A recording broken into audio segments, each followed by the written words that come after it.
Halo anak-anak, berjumpa kembali dalam kegiatan belajar di rumah bersama Ibu Tere, Guru SDNY Hibur, Kabupaten Sumba Tengah, Provinsi Nusa Tenggara Timur. Hari ini kita akan belajar pada tema 8, subtema 3, pembelajaran 2. Apakah kalian sudah siap belajar? Ayo kita perhatikan gambar yang ada di layar kalian. Gambar pertama berwarna merah. Gambar kedua berwarna kuning. Selain perbedaan dari segi warna, apalagi ya perbedaan yang bisa kalian amati dari kedua gambar ini? Ya, gambar pertama hanya mempunyai dua dimensi, yaitu panjang dan lebar. Sedangkan gambar yang kedua mempunyai tiga dimensi, yaitu panjang, lebar, dan tinggi.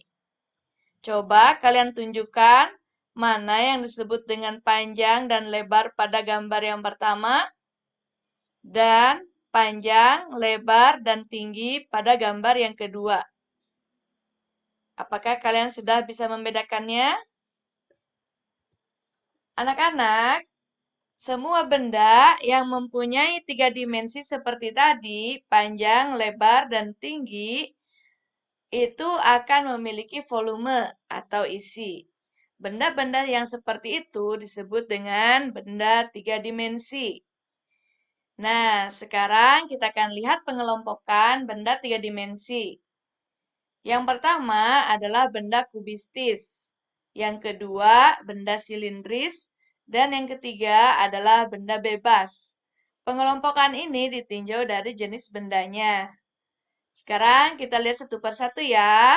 Setelah ini, kalian akan Ibu Tere beri tugas untuk mengelompokkan benda-benda sesuai dengan jenisnya. Jadi, kalian harus memperhatikan dengan baik.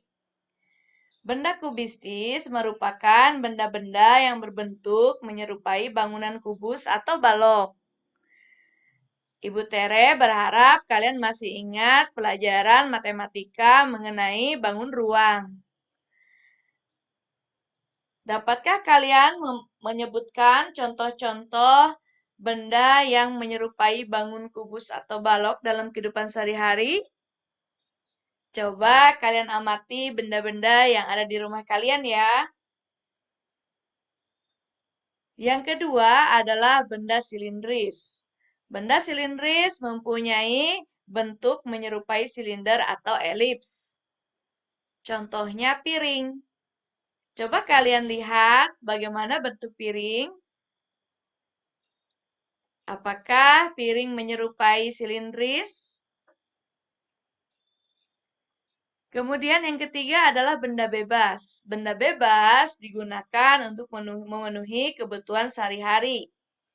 Contohnya teko.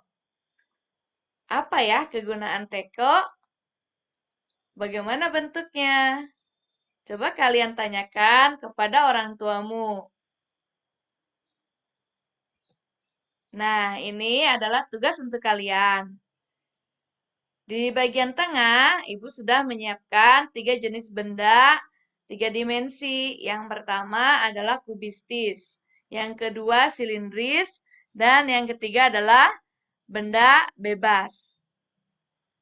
Caranya mudah, kalian tinggal memasangkan benda-benda yang ada di gambar yang berwarna merah ini, di kotak yang berwarna merah, ke dalam beberapa pengelompokannya.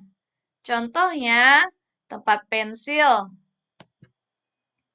Ya, kita lihat dulu tempat pensil ini dia masuk di mana? Apakah masuk di kubistis, di silindris, atau di bebas? Kemudian kulkas masuk di mana? Apakah di kubistis, silindris, atau bebas? Kemudian piring, lemari, dan vas. Ya, silahkan kalian melihat kembali penjelasan yang tadi sudah disampaikan mengenai pengertian dari masing-masing jenis benda itu. Jangan lupa ya, tuliskan jawabannya di buku catatan tematik.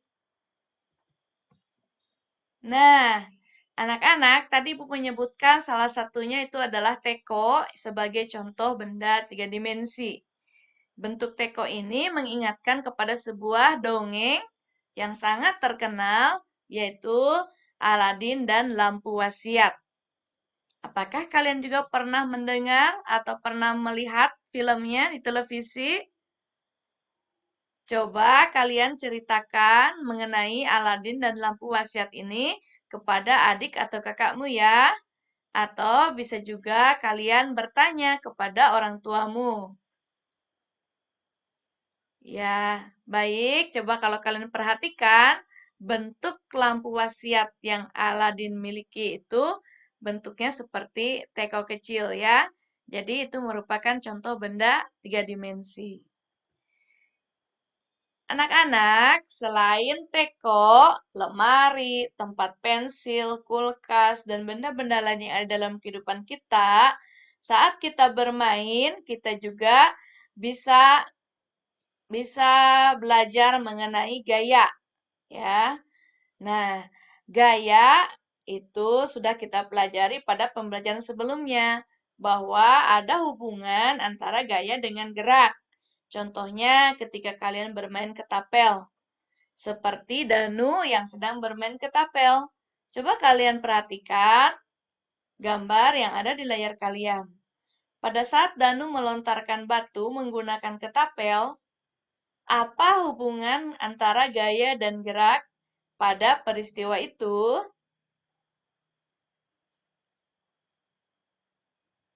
Coba kalian ingat kembali apa yang sudah kita pelajari. Ya, jawaban kalian tepat sekali. Hubungan gaya dan gerak pada peristiwa bermain ketapel yang dilakukan oleh Danu adalah gaya dapat memengaruhi benda diam menjadi bergerak. Karena semula batu itu tidak bergerak, batu itu diam. Ketika dilontarkan oleh ketapel yang ditarik oleh Danu, maka batu tersebut menjadi bergerak. Kalian hebat sekali. Kemudian di sini ada gambar paman sedang menimba air di sumur. Mungkin di daerah perkotaan sudah tidak ada lagi sumur-sumur yang ditarik menggunakan tali seperti ini ya. Tetapi di wilayah pedesaan, biasanya orang-orang mengambil air dengan cara menimba di sumur. Nah, jika kalian mengamati dari gambar yang ada di layar kalian, menurutmu apa ya hubungan antara gaya dan gerak pada peristiwa tersebut?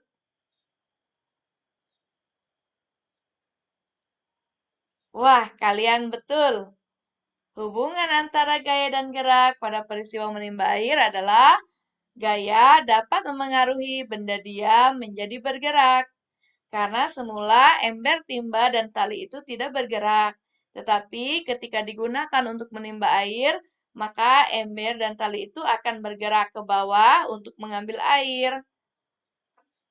Baik, sekarang kita lanjutkan gambar berikutnya. Ini adalah gambar proses pembuatan gerabah. Apakah kalian sudah mengetahui apa yang dimaksud dengan gerabah? Dan bagaimana proses untuk membuatnya? Ternyata gerabah itu dibuat dari bahan tanah liat. Ya, coba kita lihat urutan gambarnya.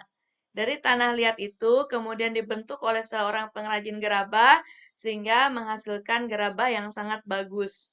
Selain itu tentunya ada proses untuk pembakaran dan juga pengeringan gerabah yang sudah dibuat itu. Bahkan di langkah yang terakhir gerabah-gerabah itu bisa dihias supaya lebih menarik. Nah, apa ya hubungan antara gaya dan gerak pada peristiwa pembuatan gerabah? Ya, kalian betul sekali. Hubungannya adalah bahwa gaya dapat memengaruhi bentuk benda. Kalian hebat sekali ya, Ibu Tere senang sekali, berarti pembelajaran kita sebelumnya sudah kalian pahami. Anak-anak, ini adalah tugas yang Ibu Tere berikan kepada kalian hari ini. Ibu minta kalian mencoba membuat sebuah ketapel dari cabang pohon yang kuat. Dan kalian bisa menggunakan karet untuk melontarkan batu. Tapi ingat, kalian harus berhati-hati saat menggunakan benda tajam dan jangan gunakan batu itu untuk hal-hal yang tidak baik ya. Di sini kalian tetap harus belajar dan menjelaskan apa hubungan gaya dan gerak pada peristiwa yang kalian lakukan dengan ketapel ini. Jangan lupa tuliskan jawabannya di buku catatan tematik. Jika di tempat kalian tidak memungkinkan untuk membuat ketapel, kalian bisa membuat gambarnya saja, tetapi tetap harus dijelaskan hubungan gaya dengan gerak pada peristiwa ini. Ya, baik anak-anak. Untuk pembelajaran hari ini cukup sampai di sini dulu. Ibu Tere berharap kalian jangan pernah bosan untuk belajar. Anak yang tekun dan rajin belajar pasti akan menjadi anak yang sukses dan pintar.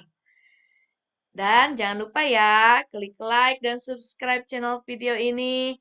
Dan juga bagikan video ini untuk teman-teman kalian, guru-guru, dan juga orang tua yang lain. Agar semakin banyak orang yang mendapatkan manfaat dari video ini. Terima kasih.